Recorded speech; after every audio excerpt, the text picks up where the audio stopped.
estamos de volta. Boa noite para você que já estava aí aguardando a contagem para o início do nosso programa de hoje. Eu quero dar as boas-vindas a você aqui do estado do Mato Grosso, a você de outras regiões do país que tem nos acompanhado, tanto nas redes sociais, pelo Facebook, Instagram, que tem nos acompanhado aí também, assistido os episódios pelo YouTube. É muito bom ter a sua presença, é muito bom ter a sua participação.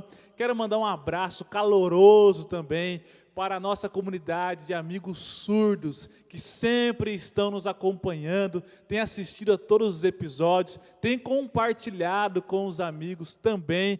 A gente fica muito feliz em poder compartilhar essas informações que são apresentadas aqui para todos vocês. E eu já quero aproveitar para pedir que você que está entrando aí, você que está acessando aqui as nossas redes, tanto pelo Facebook quanto pelo YouTube, que você aproveite.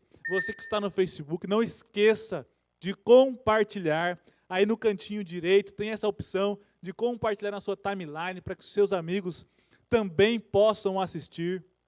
Você que está aí pelo YouTube, pega lá, copia o link, vá nos grupos que você tem aí, compartilha também com os seus amigos, que eu tenho certeza que o Espírito Santo vai tocar para que eles também possam acompanhar, possam assistir e adquirir muito mais conhecimento. Como eu disse no início, para nós é uma grande alegria, uma grande satisfação poder viver esses momentos aqui com vocês. Eu admito que eu sinto saudade, assim, quando vai passando os dias durante a semana, para chegar esse momento aqui, onde a gente pode juntos confraternizarmos e juntos pararmos o que a gente está fazendo aí, os afazeres do dia a dia, para se concentrar.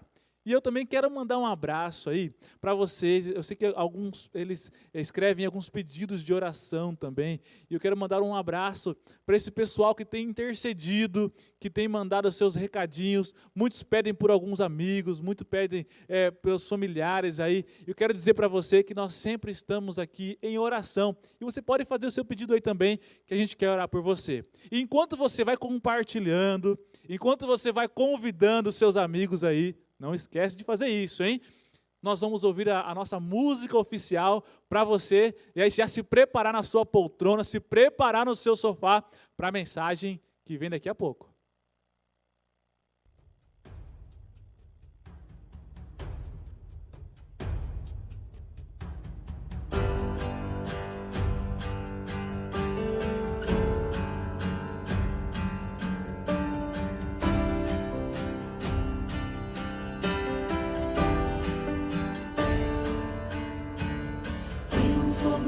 No meu coração arde um desejo forte de pregar, de contar pra todo mundo o que eu descobri, a verdade que encontrei, o Deus que eu conheci, a mensagem que eu tenho recebido, por herança através de gerações, homens e mulheres que estudaram a palavra, pregaram suas teses sem temer a espada. E essas verdades não vou calar, com minha vida vou anunciar.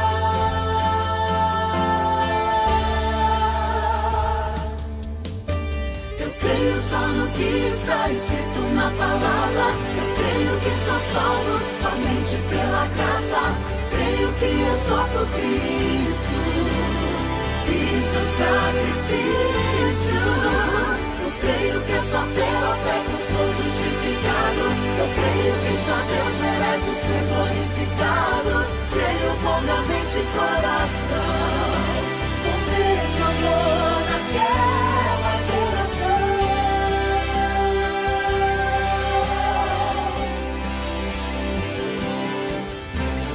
Tem um fogo intenso no meu coração, arde um desejo forte de pregar, de contar pra todo mundo o que eu descobri, a verdade que encontrei, o Deus que eu conheci, a mensagem que eu tenho recebido, por herança através de gerações, homens e mulheres que estudaram a palavra, pregaram suas teses sem temer a espada. E essas verdades não vou calar, com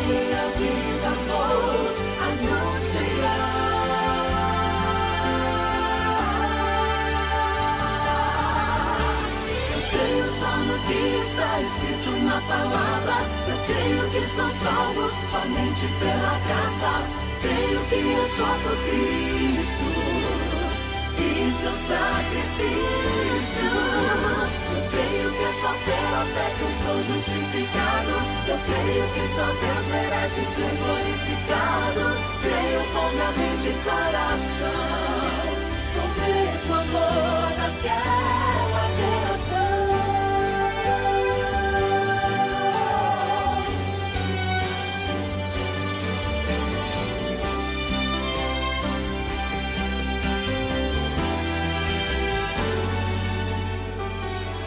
Só no que está escrito na palavra. Eu creio que sou salvo somente pela graça. Creio que é só por Cristo e seu sacrifício. Eu creio só no que está escrito na palavra. Eu creio que sou salvo somente pela graça. Creio que é só por Cristo e seu sacrifício. Eu creio que só pela fé que eu sou justificado. Eu creio que só Deus merece ser glorificado. Creio com minha mente e coração, com o mesmo amor daquela geração.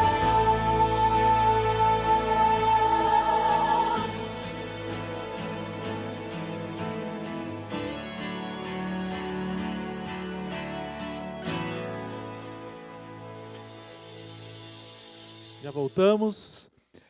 No episódio anterior, nós fizemos um sorteio, nós divulgamos um sorteio para quem sempre nos acompanha aqui. Em alguns episódios nós faremos aí preparamos algumas surpresas para vocês que nos acompanham. Então você que estava aí ansioso para saber e quer saber quem foi o ganhador do box, né, do Grande Conflito, é só ir lá na nossa página do Instagram, Adventistas VGMT, que lá vai estar lá a divulgação de quem foi aí então o ganhador do nosso último sorteio realizado aí, para quem acompanha a gente até o final, para quem segue as nossas páginas. Se você ainda não segue a nossa página do Instagram, aproveita e já vai lá. Lá você fica sabendo de tudo o que acontece, todas as informações, as divulgações dos horários e todos os programas que acontecem aqui com a gente. O tema de hoje vai falar sobre a grande meretriz e suas filhas. Nos episódios anteriores, nós aprendemos aqui que igreja em Apocalipse é mulher, ou aliás, mulher no Apocalipse representa igreja. Então grava aí, memoriza aí para você não esquecer.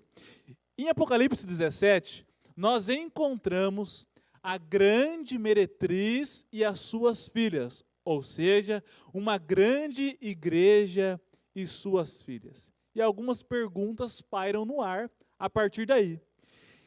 Quem é essa grande meretriz, ou seja, uma grande igreja? E quem são as suas filhas? E o que é que elas têm em comum? Você quer saber? Então não saia daí, fique ligado, porque essas e outras perguntas nós só aprendemos aqui, pois está começando mais um Porque Creio Apocalipse com o pastor Flávio Ramos.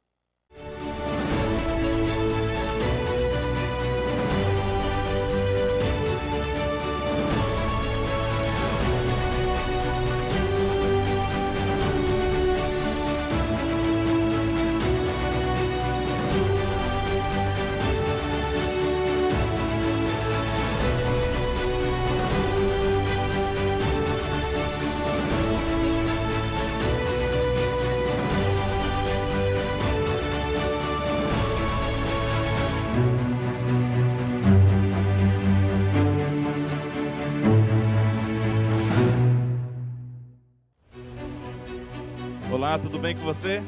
Seja bem-vindo a mais um Porque Creio Apocalipse. Hoje nós vamos estudar um tema que realmente vai mexer com todos nós. É um tema que mexe com toda a cristandade. Porém, antes de nós entrarmos na palavra de Deus, nós precisamos pedir para que Deus nos ilumine e nos ajude a entender. Se você tem algum desejo no seu coração aí, algum pedido, algum clamor, e quer escrever aí nos comentários, escreva. Nós vamos ler e vamos orar por cada um deles, tá bom? E caso você queira elevar a Deus em pensamento, faça isso também. E mesmo você que esteja assistindo e não seja na estreia, não tem problema, Deus ouve a oração. Deus sabe do fim desde o princípio. Então fale com Deus aí também. Nós vamos orar agora e o nosso Deus, que é onipotente, onisciente e onipresente, Ele vai atender conforme a santa e bendita vontade dEle. Vamos orar. Querido Deus, queremos agradecer ao Senhor pelo privilégio que temos agora de podermos abrir a Tua palavra, de estudarmos o livro do Apocalipse, que para tantas pessoas é um livro fechado, mas nós estamos vendo que pela Tua graça, pela ação do Teu Santo Espírito, nós podemos entender.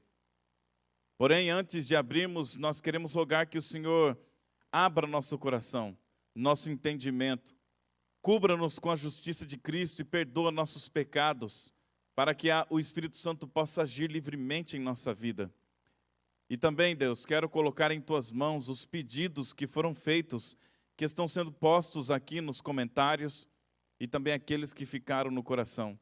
E mesmo que essa pessoa que esteja assistindo depois, numa gravação, o Senhor que é poderoso, alcance também essa pessoa e ajude-a, responde-a, atenda o clamor deste Teu filhinho. E, ó Pai, se faça presente aqui conosco neste momento, tanto aqui comigo quanto com essa pessoa que está assistindo, em nome de Jesus. Amém. Antes de abrirmos a palavra de Deus e falarmos deste tema, e cujo tema você já sabe, o Denis já falou na introdução, a grande meretriz e suas filhas, vai aparecer aí na sua tela. Eu quero aproveitar para fazer uma observação para você. Duas. A primeira, o nosso compromisso aqui é com a palavra de Deus, e nós vamos usar duas ferramentas, a Bíblia e a história. Nós temos esse método de interpretação profética, o método histórico.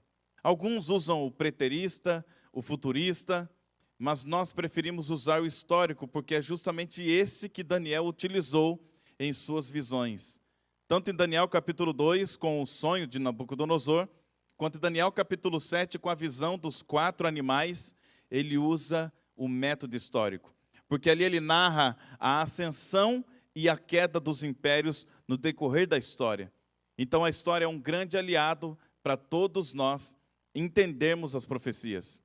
E nós vamos estudar o tema de hoje, baseado em história. E a segunda observação que eu quero fazer aqui é a seguinte: nós vamos mencionar algumas instituições, nós vamos mencionar aqui alguns governos, alguns impérios, e nós não estamos aqui com o objetivo de atacar, de denegrir, de falar mal, ou falar de forma pejorativa sobre qualquer um desses, ou sobre aqueles que seguem essas instituições. Pelo contrário, o que nós temos aqui de compromisso com você é de abrirmos a palavra de Deus e de forma humilde diante de Deus, recebermos dele os ensinamentos. Então abra seu coração e sua mente agora, e deixe para tirar suas conclusões baseado única e exclusivamente nos textos sagrados, em oração, com a ajuda do Espírito Santo. Combinado? Está preparado agora para entrarmos nesse tema de hoje? Então vamos lá. O tema você já viu, a grande meretriz e suas filhas. E eu quero começar agora abrindo a Bíblia com você. Então, você que está aí em casa, no carro, não sei onde você está, se você tem acesso a uma Bíblia Sagrada, independente se é de formato eletrônico ou não, abra comigo em Apocalipse capítulo 17. Me acompanhe na leitura, versículo 1 e 2, que diz assim: Veio um dos 7 anjos que tem as 7 taças e falou comigo, dizendo: Vem, mostrar-te-ei o julgamento da grande meretriz que se acha sentada sobre muitas águas, com quem se prostituíram os reis da terra. E com o vinho de sua devassidão foi que se embebedaram os que habitam na terra. Veja só, precisamos tirar aqui alguns elementos desse verso bíblico. O primeiro, nós vimos que um anjo, ele vem para dar a João o entendimento do que João estava vendo. E este anjo, ele tem algo interessante em sua mão. Ele tem uma taça. Ele faz parte daqueles 7 anjos que estão com as 7 taças nas mãos. O que contém nessa taça? As últimas pragas, as 7 últimas pragas, a ira de Deus. Então, nessa taça contém a praga. Nós não sabemos se esse anjo que veio falar com João, ele já derramou a taça ou se ele ainda vai derramar. Mas uma coisa nós sabemos, este anjo deu uma pausa neste julgamento para poder dar a João o entendimento. E ele também fala do julgamento ali. E é justamente sobre isso que vamos continuar. Vamos entender essa questão do julgamento. O assunto da visão é esse, o julgamento da grande meretriz. No grego, nós temos duas palavras para julgamento. Uma é crisis e a outra é crima. Crisis é um juízo em andamento e crima é a pronúncia do resultado que pode ser positivo, absolvição, ou negativo, condenação. No português, a palavra julgamento, ela é genérica, ela pode ser usada para tudo. Mas já no grego, que é a língua original do Apocalipse, existem essas duas palavras. Então, a palavra utilizada pelo anjo aqui é justamente a palavra que fala do veredito final. Já está ali o resultado do julgamento. Não é um julgamento em andamento. Por isso ele já está com a taça dos flagelos em sua mão. Porque ali já está para ser derramado ou já está sendo derramada. Ou seja, Deus já está dando o veredito final de seu julgamento. Então aqui, João tem a visão onde o anjo diz que haveria o julgamento da grande meretriz. E o anjo mostraria para ele o julgamento da grande meretriz, ou seja, o veredito final. Condenada. Meretriz, lembra dos estudos anteriores? Se você não se lembra, na descrição do vídeo aqui no YouTube, você vai encontrar um link para a playlist de todos os nossos vídeos, de nossos episódios da série Apocalipse. E ali você vai no primeiro de todos, no Apocalipse do Reino, onde você vai encontrar o que significa cada um desses símbolos. Nós chamamos isso de tabela de conversão profética. Em cada um dos símbolos nós temos um significado, e nós encontramos na própria Bíblia. E meretriz, nós sabemos que é uma prostituta, é uma mulher. E no caso, mulher em profecia, é igreja, certo? Então nós estamos falando aqui do julgamento de uma igreja. E quando a Bíblia se trata igreja, ela não fala especificamente de um prédio construído, mas ela fala de um povo, de uma organização. É isso que ela fala. Bom, vamos continuar. Nós vimos aqui, então, o significado das palavras. Existem algumas divisões no capítulo 17. Os versos, especialmente, que nós vamos ler. Do 1 ao 2, fala do profeta. Do 3 ao 6, a descrição dos símbolos por João. E do 7 ao 18, a explicação do anjo. Então nós vamos entender tudo isso daqui por partes. Vamos para a descrição dos símbolos.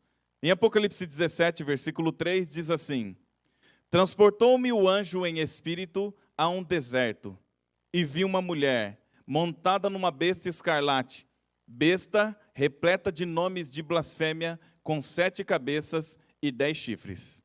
Veja só, nós vimos aqui uma mulher montada em uma besta. Uma igreja, o que é besta mesmo em profecia, lembra? Reino. Uma mulher, uma igreja que está em um reino. E esse reino, ele tem 7 cabeças. Você lembra o que significa 7 cabeças? Cada cabeça simboliza um monte, mas também um reino. Essa cidade, ela está localizada em um local geográfico que tem 7 colinas. Eu quero convidar você a fazer uma pesquisa. Depois, quando você puder, entre no Google e escreva qual é a cidade das 7 colinas. E você vai ver que a primeira que vai aparecer é Roma. E se você for na Bíblia de Jerusalém, que é uma Bíblia católica, no rodapé da Bíblia de Jerusalém está escrito que Roma é a cidade das 7 colinas, e cada colina tem um nome. Na Bíblia de Jerusalém tem ali o nome descrito de cada uma das colinas. Então nós estamos falando aqui da igreja romana que está sobre, ou seja, em cima do Império Romano. Viu só? Uma mulher montada em uma besta. Uma igreja que está em cima de um império. Mas vamos continuar. Vamos entender mais coisas aqui. Versículo 4. Achava-se a mulher vestida de púrpura e de escarlata, adornada de ouro e de pedras preciosas e de pérolas, tendo na mão um cálice de ouro transbordante de abominações e com as imundícias de sua prostituição. Nós vimos aqui que a mulher, ou seja, a igreja, ela está vestida de púrpura e ela é muito rica. Ela está adornada de ouro, de pedras preciosas, é uma igreja rica. E nós sabemos que a igreja romana é uma igreja rica. Mas vamos continuar lendo os versos aqui. Versículo 5. Na sua fronte achava-se escrito um nome, um mistério: Babilônia, a grande, a mãe das meretrizes e das abominações da terra. É interessante que a Bíblia chama essa igreja de Babilônia. Por quê? Vamos entender. Aí na sua tela vai aparecer agora esses 4 reinos: Babilônia, Egito, Grécia e Roma. Nós sabemos que foi na Babilônia que começou a astrologia. Na verdade, tudo indica, grandes historiadores dizem isso, que foi na Babilônia que começou a astrologia, ou seja, a crença de que os astros são deuses. No Egito, também nós vimos isso, na Grécia e também em Roma. Tanto que Roma adora o deus Sol. Lembra do decreto dominical do imperador Constantino, no ano 321 d.C., que todos descansem no venerável dia do Sol. Então o Sol, ele era um deus para todos esses reinos aí, além dos outros astros. E por que Babilônia, a grande, a mãe das meretrizes? Por que não o Egito? Por que não Grécia? Por que não Roma? Por que Babilônia? Justamente por isso. Em Babilônia havia uma confusão religiosa. A adoração de muitos deuses diferentes, deuses de vários panteões. E o nome Babilônia vem de Babel. Lembra de Babel? A Torre de Babel? Foi onde aconteceu a grande confusão dos idiomas. Então, Babilônia tem esse nome justamente porque é um local de confusão religiosa. E agora, a grande meretriz ela é chamada de Babilônia, a grande. Ou seja, dentro dessa grande meretriz, dessa igreja, existe uma confusão religiosa. Adoração não só do Deus único, mas de vários outros deuses ou imagens. Entendeu? Mas vamos acompanhar aqui, nós vamos ler mais versos de Apocalipse 17. No versículo 6 diz assim: Então vi a mulher embriagada com o sangue dos santos e com o sangue das testemunhas de Jesus. E quando a vi, admirei-me com grande espanto. Veja que essa mulher ela está embriagada com o sangue dos santos. Lembra da grande perseguição do ano 538, com a promulgação da supremacia papal, feita pelo imperador Justiniano I, onde ele decretou que o Papa seria o grande líder do império, onde ele teria influência religiosa e política sobre todo o Império Romano, sobre toda a Europa, sobre a Ásia, sobre o norte da África. A partir do ano 538, começa uma grande perseguição àqueles que queriam seguir a Bíblia. E do ano 538 até o ano 1798, que somam-se 1260 anos, cumprindo a profecia de Apocalipse 13, de Apocalipse 12 e de Daniel 7, a perseguição de 1260 anos, terminando ali em 1798 com a prisão do Papa Pio VI, feita pelo general Berthier, a mando de Napoleão. Veja, isso aconteceu encerrando um grande período de perseguição. Por que então ela está embriagada com o sangue dos santos? Estimam-se que cerca de 70 milhões de cristãos foram mortos. Mortos em cadeiras de prego, em estacas, em cruz, guilhotina e todas as outras formas que você pode imaginar. Se você um dia visitar a França, você pode visitar o museu da Santa Inquisição. E você vai poder ver ali os instrumentos usados para a morte de cristãos ao longo desses séculos e séculos de grande perseguição. Por isso ela está embriagada com o sangue dos santos. Mas vamos continuar. Apocalipse 17 tem mais detalhes. Versículo 18. A mulher que viste é a grande cidade que domina sobre os reis da terra. Viu aí? Então essa mulher, essa igreja, ela domina sobre os reis da terra. Bom, depois de ter estudado comigo Apocalipse 13, e depois de ter visto também através dos símbolos proféticos, você já percebeu que está fácil saber que mulher é essa. Qual é a grande meretriz que se corrompeu, que se vendeu, que deixou o sistema político entrar no seu seio. E então, a partir dali, ela se corrompe e permite que doutrinas pagãs entrem também em seu corpo doutrinário. Nós já sabemos, isso é fácil definir. A igreja romana, a igreja cristã romana. Mas o que muitos teólogos têm dificuldade aqui é de identificar que besta, que animal é esse que a grande meretriz está em cima.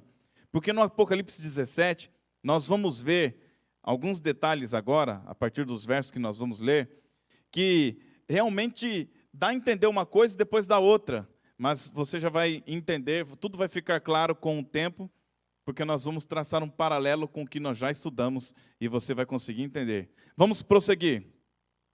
Vamos ver aqui a descrição da meretriz.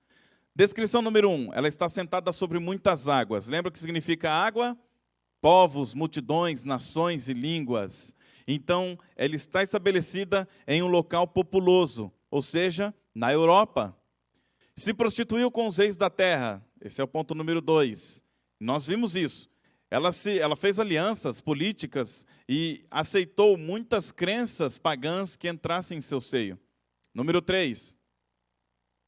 Embebedou os habitantes da terra com o cálice da sua prostituição. Número 4. Estava num deserto. E esse deserto aqui não significa deserto de falta de pessoas, mas significa deserto de sequidão espiritual. Número 5. Montava uma besta escarlate.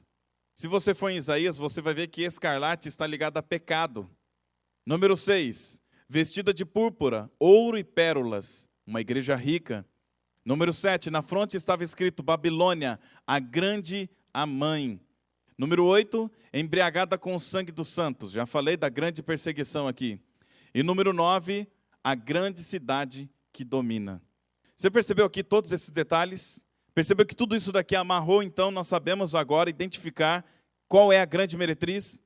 Então agora nós temos que continuar para conseguir entender todos esses símbolos proféticos com o decorrer dos versos que nós vamos continuar lendo. Então vamos lá. Essa imagem aqui que você está vendo na sua tela é uma imagem muito emblemática. Aí você vê a mulher embriagada com o cálice do sangue dos santos, montada numa besta que tem 7 cabeças e 10 chifres. Chifre simboliza poder, ou seja, ela está em um império muito poderoso. E Roma, ele foi um grande império dos séculos da Idade Média e também nos tempos bíblicos de Cristo. Então tudo isso daqui agora nos desafia a entender o que mais vem pela frente. E vamos lá. Agora o anjo vai trazer uma explicação para nós. Do versículo 7 ao 17, onde diz assim: O anjo, porém, me disse: Por que te admiraste? Dir-te-ei o mistério da mulher e da besta que tem as 7 cabeças e os 10 chifres, e que leva a mulher. Então veja, o anjo ele vai agora falar o mistério dessa mulher, desta igreja que está nesse império. Vamos continuar. Versículo 8 diz assim: A besta que viste era e não é, está para emergir do abismo e caminha para a destruição. E aqueles que habitam sobre a terra, cujos nomes não foram escritos no livro da vida, desde a fundação do mundo, se admirarão, vendo a besta que era e não é, mas aparecerá. Aqui está o sentido que tem sabedoria. As 7 cabeças são 7 montes, nos quais a mulher está assentada. São também 7 reis, dos quais caíram 5. Presta atenção agora. Os montes nós já vimos que são os montes físicos de uma região geográfica. Mas agora nós vamos ver o significado amplo do que significa as 7 cabeças. E o anjo continua. São também 7 reis, dos quais caíram 5, um existe e o outro ainda não chegou. E quando chegar, tem de durar pouco. Nós contamos aqui então 7 reinos. Vamos continuar. E a besta que era e não é, também é ele, o 8º rei. Veja só, ela tinha 7 cabeças, e cada cabeça simboliza um reino. Mas a besta em si, ela é um 8º rei. E aí, detalhe, o anjo continua, e procede dos 7, e caminha para a destruição. Os 10 chifres que viste são 10 reis, os quais ainda não receberam reino, mas recebem autoridade como reis com a besta durante 1 hora. Tem estes um só pensamento, e oferecem à besta o poder e a autoridade que possuem.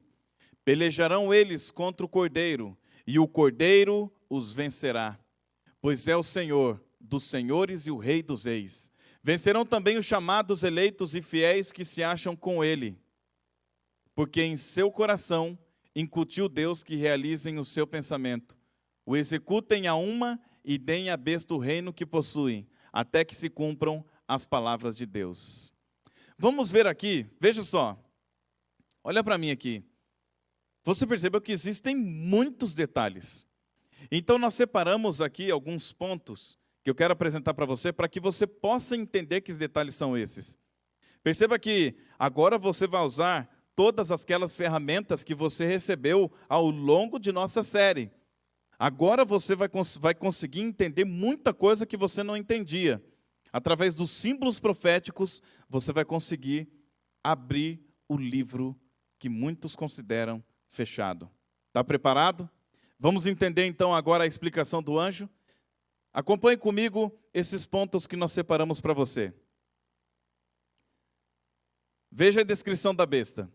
Número 1, era escarlate. Como eu disse, é relacionado a pecado, ou seja, é um reino envolvido em pecado.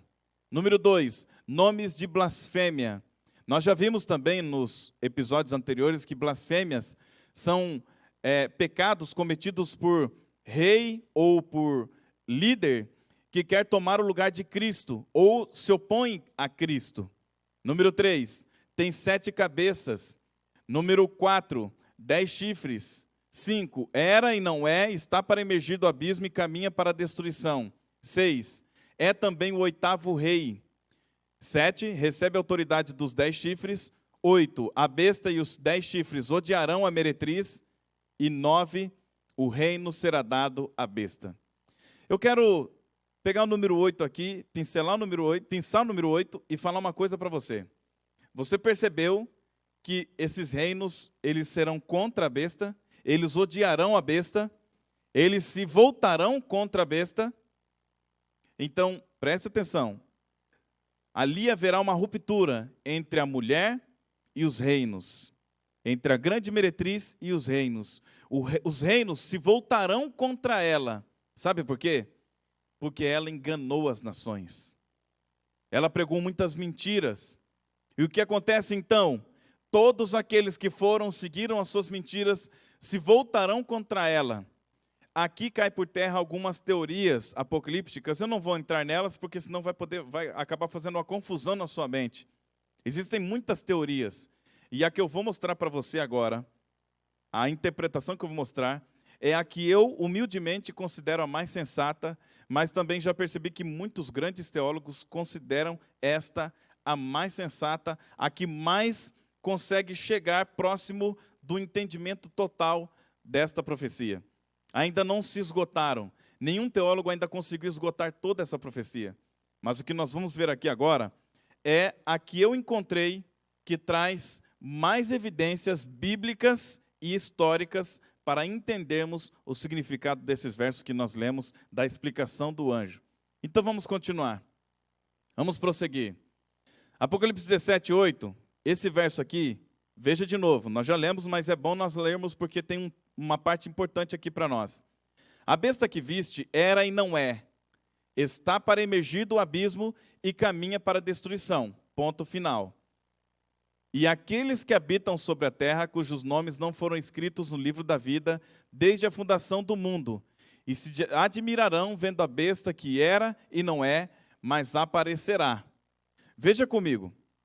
No panorama escatológico do Apocalipse, é este o último poder político-militar de alcance global, conforme Apocalipse 13 e 12, e que assumirá atitudes imperiais como os 7 impérios anteriores a ele, que é o procedente da Europa, e, portanto, tem uma relação com os anteriores, em termos de origem.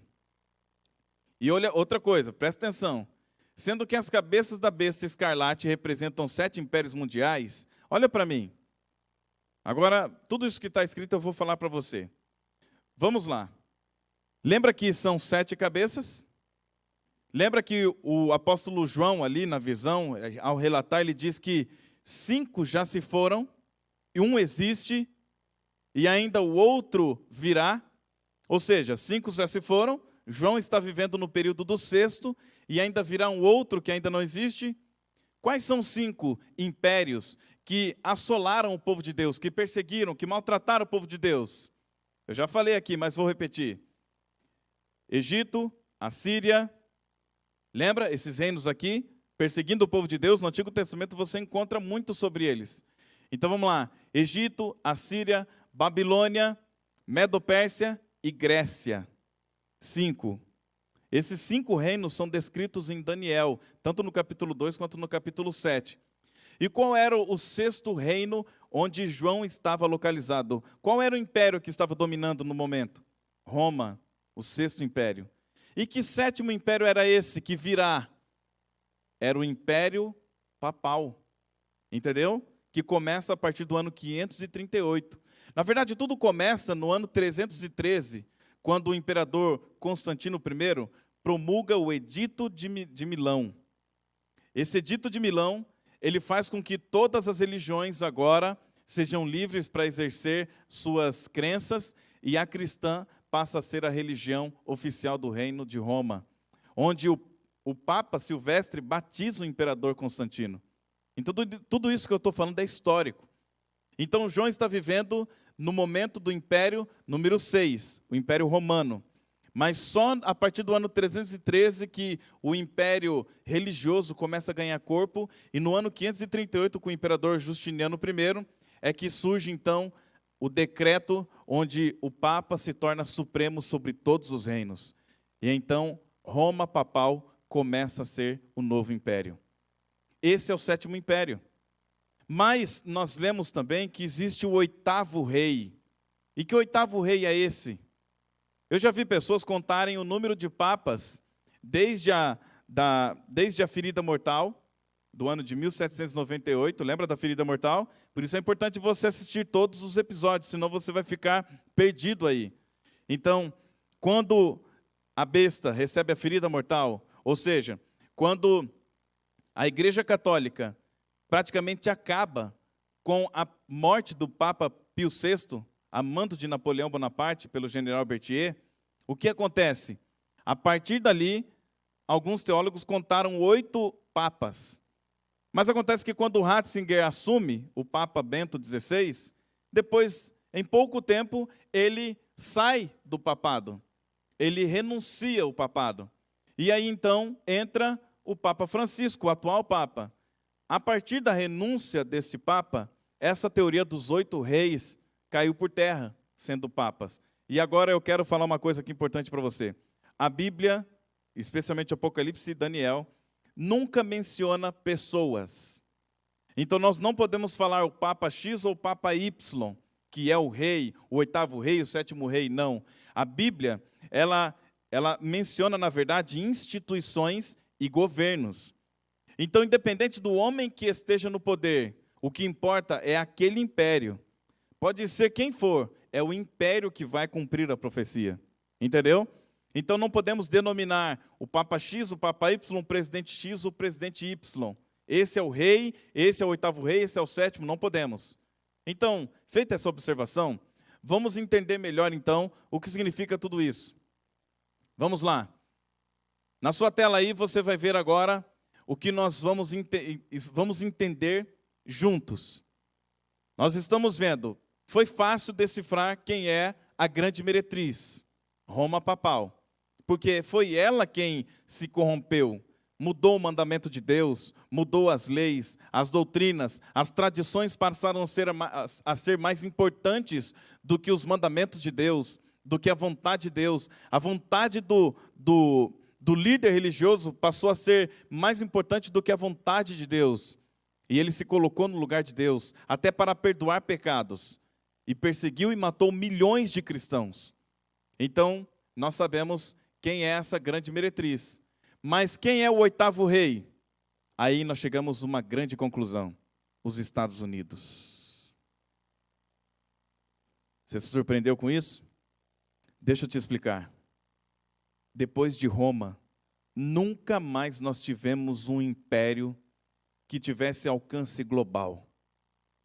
O último império, o qual nós temos notícia, que teve um alcance global depois de Roma, é a nação dos Estados Unidos da América. Essa nação, ela é a mais poderosa em armamento. Ela é a mais rica do mundo. É a mais desenvolvida. Existem outras potências mundiais, mas nenhuma se compara aos Estados Unidos. Nenhuma chega nem próximo dos Estados Unidos. Então isso tem que ficar claro para você. E agora eu quero apresentar para você uma curiosidade bem interessante em relação à nota do dólar. Me acompanhe na tela. Você já pegou uma nota de dólar na sua mão? Se um dia você pegar, você poderá ver todos esses detalhes que eu vou mostrar para você aqui agora. Veja só, na inscrição ali está "Em Deus nós confiamos". É claro que está em inglês. Nós vemos também uma pirâmide, e essa pirâmide tem 13 camadas. Segundo um grande estudioso, Vanderlei Dornelles, ele é teólogo, ele é brasileiro, ele escreveu o livro O Último Império, e eu recomendo para você, leia este livro. Ele, em suas pesquisas, entendeu que essas 13 camadas podem simbolizar algumas coisas. As 13 colônias dos Estados Unidos, também simboliza os 12 signos do zodíaco e o 13º, que é o Sol. E veja só, continuando aqui nas simbologias da nota, também tem as pessoas da Santa Ceia. Eram 13 pessoas contando com Jesus. Percebeu? E você vê que na base da pirâmide tem algarismos romanos. Se você não está habituado com algarismos romanos, veja só. O M é 1000, o D é 500, o C é 100, o L é 50, o X é 10, o V é 5 e o I é 1. 1776. O ano da proclamação da República dos Estados Unidos, quando as colônias se uniram, quando houve ali o decreto da grande Constituição dos Estados Unidos. E é interessante que a pirâmide, ela também reporta ao Egito, as pirâmides do Egito. Uma nação extremamente pagã, um grande império. Também um dos símbolos dos Estados Unidos é a águia de cabeça branca, que também simboliza Zeus no panteão das crenças dos deuses gregos. E em cima da pirâmide, todos podem ver que tem um olho. E esse olho aí é conhecido também como olho que tudo vê, ou como olho de Horus. E é o deus solar, filho de Osíris, em outras nações, como no Egito, como na Babilônia. E em cima tem uma inscrição, Anuit Coeptis, que significa "Ele sorriu às nossas realizações". Veja só. Olha para mim. Essa nota de dólar, ela traz com ela carregado muitos símbolos. Muitos símbolos. Esses símbolos nós não sabemos 100% todas as origens. Mas nós sabemos que esses símbolos, eles trazem consigo várias informações. E nós acabamos de ver a descrição do oitavo rei, mostrando que esse oitavo rei, ele é justamente a grande nação dos Estados Unidos, a grande nação protestante. E alguns perguntam, mas como que a grande nação protestante dará a sua mão para o papado, para a Igreja Católica? Como isso poderá acontecer? Se você não sabe, é só você assistir o episódio anterior, onde nós falamos da besta e o decreto dominical. Ali nós mostramos de forma atualizada tudo o que está acontecendo no mundo político, as relações internacionais que estão trazendo tudo para o fim deste mundo, para o fim, para o cumprimento final de todas as profecias. E antes de continuar, quero perguntar para você: você está preparado? Você está preparado para tudo o que vai acontecer nos últimos dias? Você está esperando ou você foi pego de surpresa com tantas informações? Você está confuso? Eu imagino que essas tantas informações façam você pensar. Mas é para isso mesmo que nós estamos aqui, para fazer você pensar. Você quer ver o que está em Apocalipse capítulo 18? Abra sua Bíblia comigo de novo, ou me acompanhe na tela. Do versículo 1 ao 8 diz assim: Depois dessas coisas vi descer do céu outro anjo, que tinha grande autoridade, e a terra se iluminou com a sua glória. Então exclamou com potente voz, dizendo: Caiu, caiu a grande Babilônia, e se tornou morada de demônios, covil de toda espécie de espírito imundo, e esconderijo de todo gênero de ave imunda e detestável. Pois todas as nações têm bebido do vinho do furor da sua prostituição. Com ela se prostituíram os reis da terra, também os mercadores da terra se enriqueceram à custa da sua luxúria. Ouvi outra voz do céu dizendo: Retirai-vos dela, povo meu, para não serdes cúmplices em seus pecados e para não participardes de seus flagelos. Porque os seus pecados se acumularam até o céu, e Deus se lembrou dos atos iníquos que ela praticou. Dai-lhe em retribuição, como também ela retribuiu. Pagai-lhe em dobro, segundo as suas obras. E no cálice em que ela misturou bebidas, misturai dobrado para ela. E quanto a si mesma se glorificou e viveu em luxúria, dai-lhe em igual medida tormento e pranto, porque diz consigo mesma: estou sentada como rainha, viúva não sou, pranto nunca hei de ver. Por isso, em um só dia sobrevirão os seus flagelos, morte, pranto e fome, e será consumida no fogo, porque poderoso é o Senhor que a julgou. Eu quero chamar sua atenção para esse verso aqui agora. Presta atenção. Nós já lemos, mas veja o versículo 4. Retirai-vos dela, povo meu, para não serdes cúmplices em seus pecados e para não participardes dos seus flagelos. Olha para mim. Olha nos meus olhos. Você viu o chamado de Deus para você? Eu não sei onde você está agora falando espiritualmente. Eu não sei qual é a sua situação espiritualmente falando.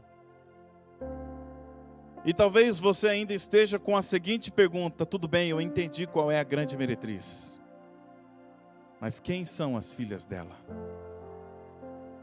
Amigos, isso que eu vou falar para você, quando eu ouvi, eu confesso que eu balancei. As minhas estruturas se tremeram. E eu pensei: não pode ser, deve ter alguma coisa errada. Mas eu procurei em Deus sinceridade de coração para poder entender. Eu pedi para Deus: Senhor, se é isso mesmo que o Senhor está dizendo na tua palavra, então seja mais claro para mim. E então, entendendo, estudando novamente, entendendo cada vez mais, eu pude entender quais são as filhas da grande meretriz. E isso que eu vou falar para você não é para denegrir, eu já falei no início, não é para atacar, não é para dizer que nós somos melhores do que ninguém. Mas eu estou aqui na posição de um servo, de um escravo de Deus, para dizer para você, como um pecador que sou, falando para outro pecador, que as filhas da grande meretriz são todas aquelas denominações cristãs que seguem as ordens da grande igreja romana. E quais são essas características? Quais são essas ordens, tradições? Eu vou dizer para você. Amigo,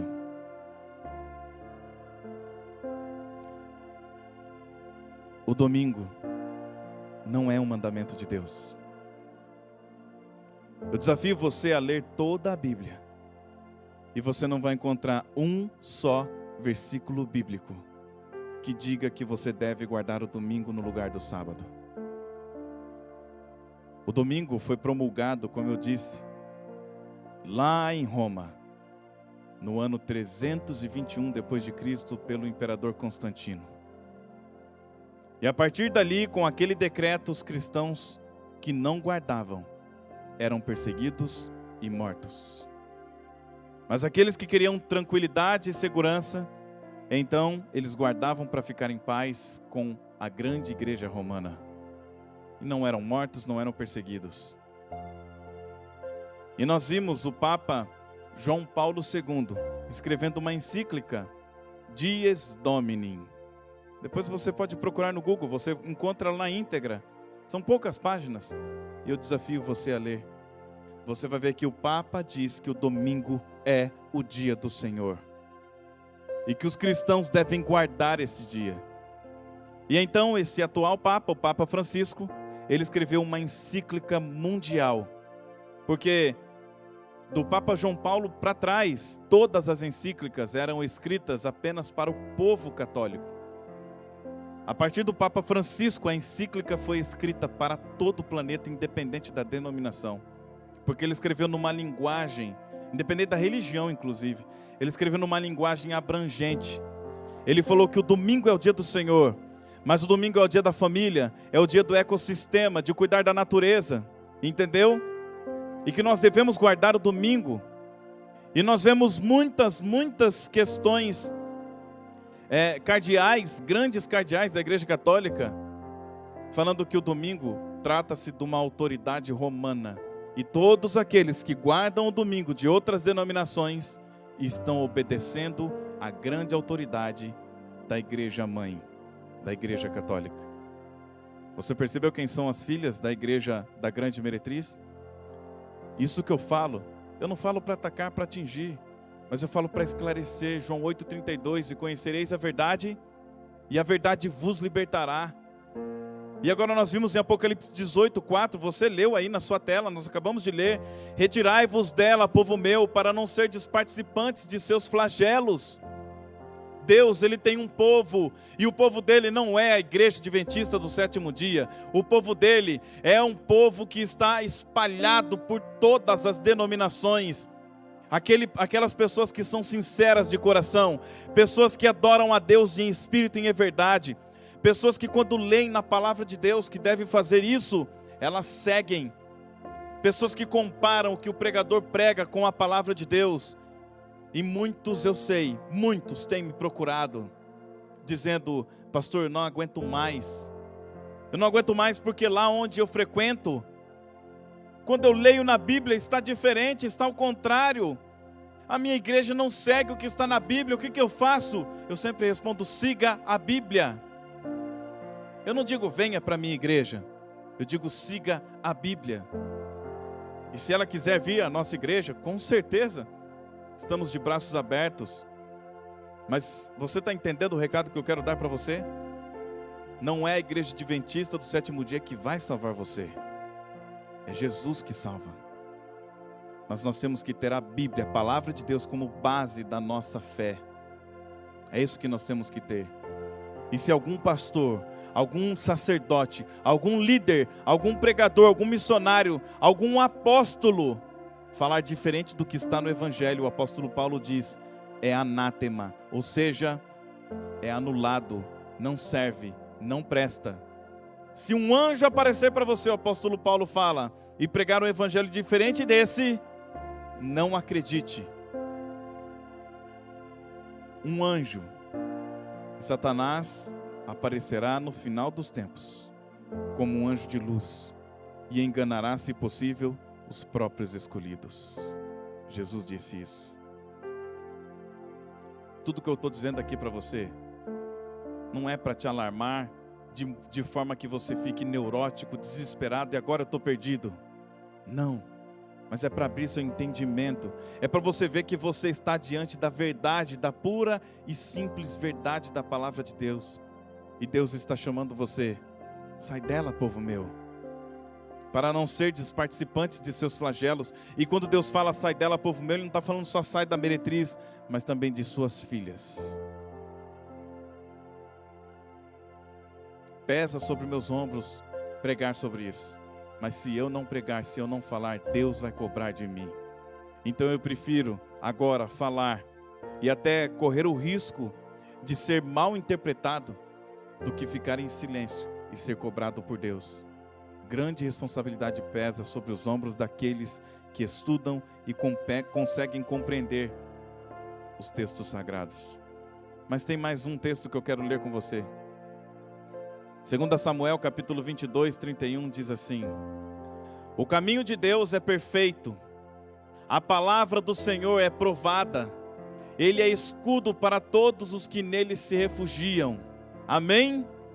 O caminho de Deus é perfeito e a palavra dele nos protege. Então neste momento eu quero fazer um apelo de todo o meu coração para o seu coração.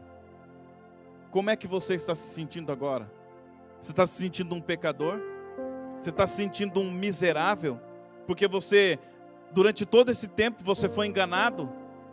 Deixa eu dizer uma coisa para você. O mesmo Deus que um dia me resgatou, Ele está aí com você para te resgatar.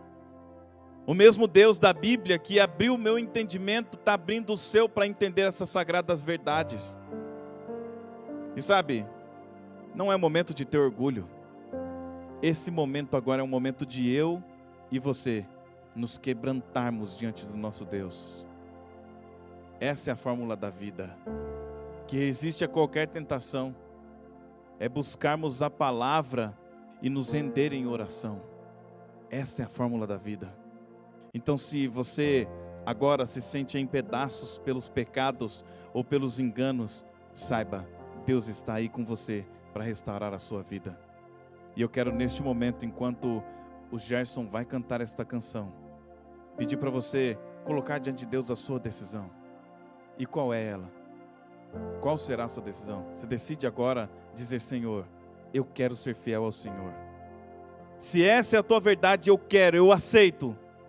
E se você tem o desejo de conhecer mais, de entrar em contato com a gente, diretamente com a gente, receber um estudo bíblico, entre em contato, o número vai aparecer aí na sua tela.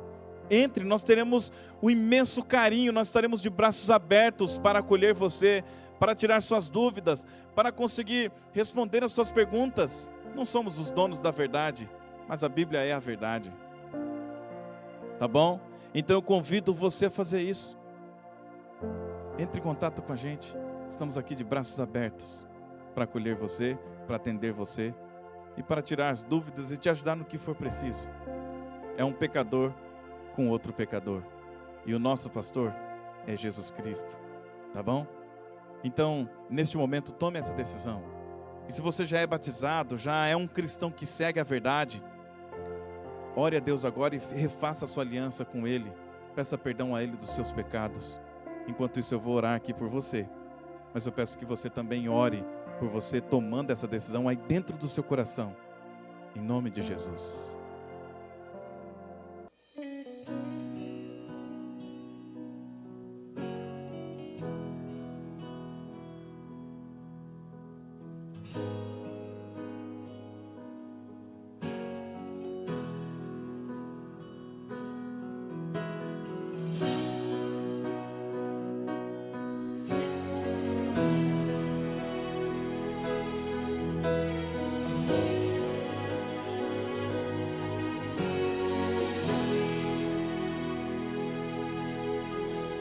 Triste estou por ter perdido a inocência pura que vivi. Pedaços que de mim caíram, parece que caíram no vazio. Mas Deus ouve quando eu clamei, quando pequei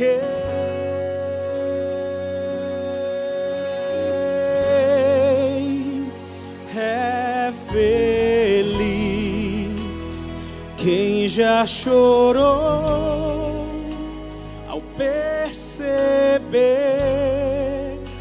que é pecador, ao clamar pelo perdão, meus pedaços Deus juntou.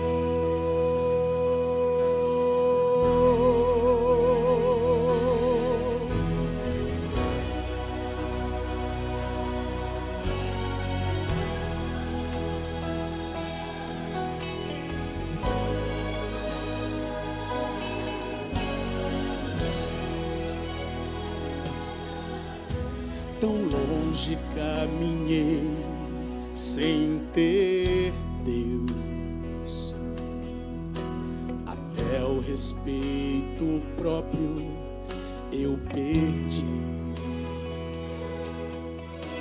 tentando encontrar saída. Na mesma armadilha eu caí,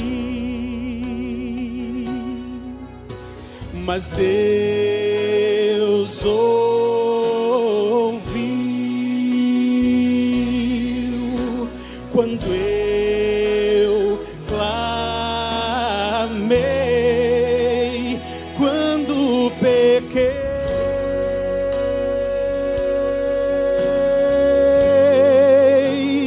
É feliz quem já chorou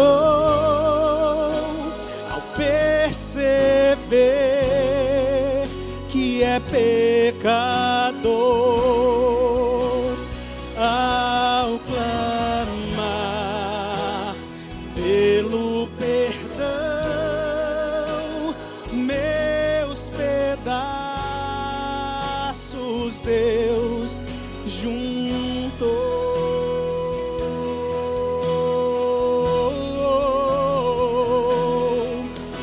E a fórmula de vida que resiste à tentação é buscar sua palavra, se render em oração. Eu nem mesmo tenho força pra enfrentar quem já perdeu. Minha armadura é Deus.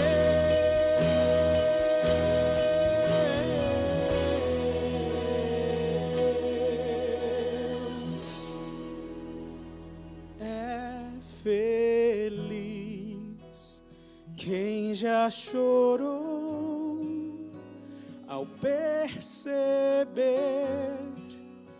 que é pecador, ao clamar pelo perdão, meus pedaços Deus juntou.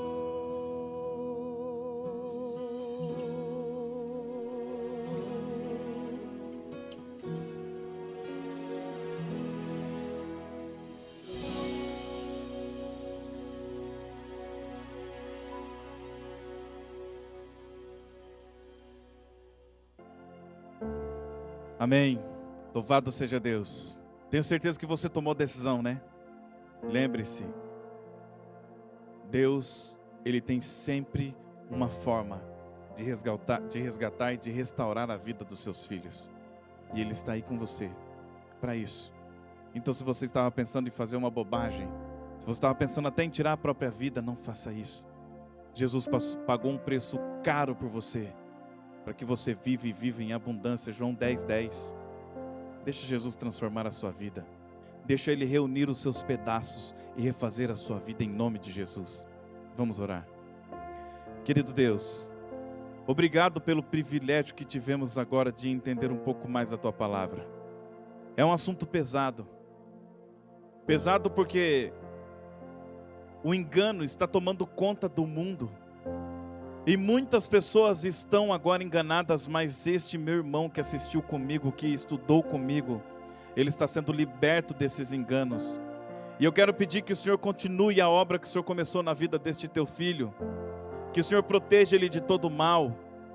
Que o Senhor ajude-o a ficar firme na verdade da tua palavra, independente de homens, de pregadores, de pastores, de sacerdotes. Que a sua vida agora seja norteada pela tua palavra. Eu também quero rogar por esses filhinhos do Senhor que já seguem a tua palavra, que caem, levantam, tropeçam, mas não desistem. Continue segurando firme na mão desses seus filhinhos, porque em breve o Senhor vai voltar. E quando o Senhor voltar, todos nós queremos ir para o céu com o Senhor. Muito obrigado, Pai. Esteja com cada um de nós e nos traga de volta para o próximo episódio, em nome de Jesus. Amém. Nós chegamos ao fim do programa de hoje, mas se você gostou, não esquece de, antes de sair, você que está aí no YouTube, dá um like no vídeo, aproveita também para compartilhar com os seus amigos, se inscreva aí no nosso canal. Eu tenho certeza que Deus vai abençoar a sua vida, e se você também compartilhar, vai abençoar a vida dos seus amigos.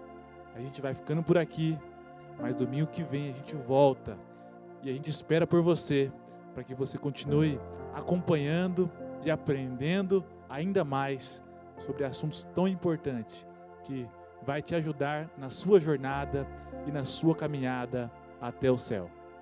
Um abraço e até mais.